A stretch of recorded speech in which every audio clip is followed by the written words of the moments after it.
அனைவருக்கும் அன்பு வணக்கங்கள். இன்றைய இறை அமுதத்திலே நாம் பார்க்க இருப்பது கந்த சஷ்டி கவசம் பற்றி. கவசம் என்றால் நம்மை காப்பாற்றக்கூடிய ஒன்று என பொருள். போரில் யுத்த வீரர்கள் தங்கள் உடலை காத்துக்கொள்ள கவசம் அணிந்து கொள்வார்கள்.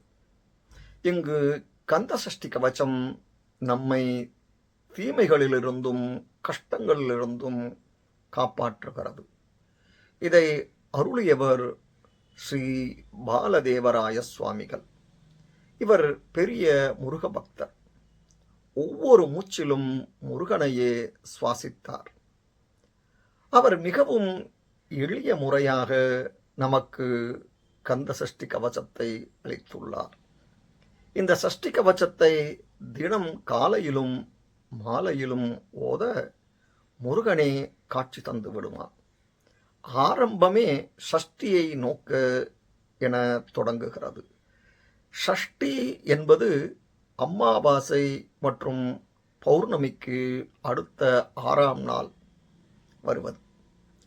ஜாதகத்தில் 6ஆம் இடம் ரோகம், கடன், விரோதம், சத்ரு போன்றவைகளை குறிக்கும். செவ்வாய் ரோககாரகன். இந்த எல்லா தோஷத்தையும் போக்கும் பெருமான் முருகப்பெருமான். முருகப்பெருமானுக்கு உகந்த நாள் சஷ்டி. சஷ்டி என்ற வடமொழி சொல்லுக்கு 6 என்று பொருள். முருகனுக்கோ 6 முகங்கள். சரவணபவ என்ற ஷடாக்ஷரம், அறுபடை வீடுகள், 6 கார்த்திகை பெண்களால் வளர்க்கப்பட்டவர். நாம் அந்த முருகப்பெருமானின் திருவடியை விடாது பிடித்தால் மேலே சொன்ன ஒரு கெடுதலும் நம்மை அண்டாது. வீட்டில் கடன், வியாதி, எதிரிகள் பயம் இல்லை என்ற நிலை ஏற்படும். இப்போது கந்த சஷ்டி கவசத்தை பற்றி பார்ப்போம். கந்தன் வரும் அழகே அழகு. பாதமிரண்டில் பன்மணிச் சதங்கை கீதம் பாட கிங்கினியாட மயில் மேல் அமர்ந்து ஆடிவரும் அழகை என்னவென்பது? இந்திரன் மற்ற 8 திசைகளிலிருந்தும் பலர் அவரை போற்றுகின்றார்கள். முருகன் வந்துவிட்டான், இப்போது என்னை காக்க வேண்டும். 12 விழிகளும் 12 ஆயுதத்துடன் வந்து என்னை காக்க வேண்டும்.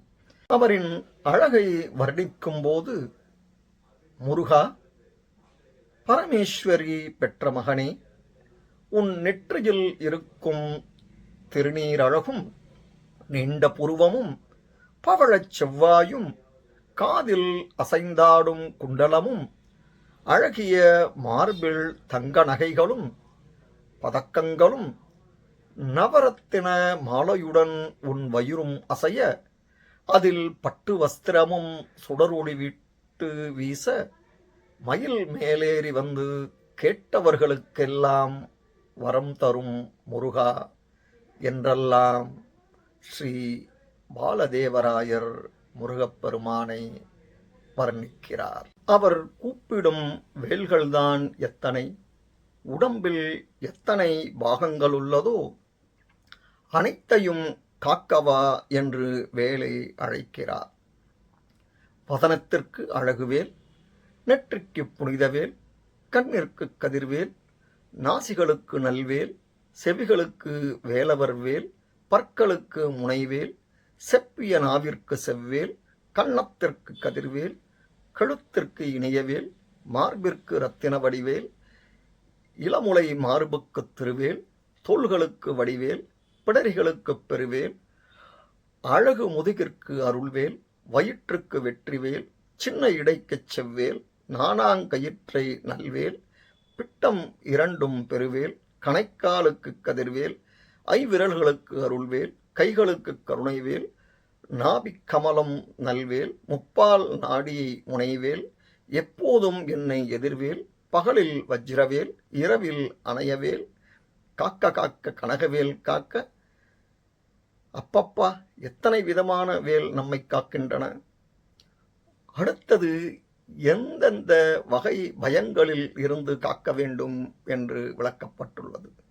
பில்லி, சூனியம், பெரும்பகை, வல்லபூதம், பேய்கள், அடங்காமுனி, கொல்லிவாய் பிசாசு, குரலைப் பேய்கள், பிரம்மராட்சசன், ஈர்சி காட்டேரி இவர்கள் அத்தனையும் முருகன் பெயர் சொன்னாலே ஓடி ஒளிந்து விடும் என்கிறார்.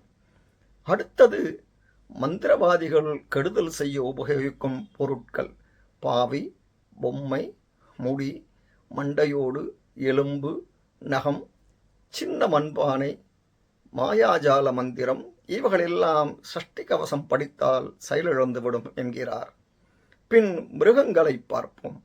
புலியும் நரியும், எலியும் கரடியும், தேளும் பாம்பும், செய்யான் பூரான் இவைகளால் ஏற்படும் விஷம் சஷ்டி கவச ஓசையிலேயே இறங்கிவிடும் என்கிறார். நோய்களை எடுத்துக்கொண்டால் வலிப்பு, சுரம், சுளுக்கு, ஒத்தை தலைவலி, வாதம், பைத்தியம், பித்தம், சூளை, குடைச்சல், சிலந்தி, குடல் புண், பக்கப்பிளவை போன்ற வியாதிகள் இதனை படித்தால் உடனே சரியாகிவிடும் என்கிறார்.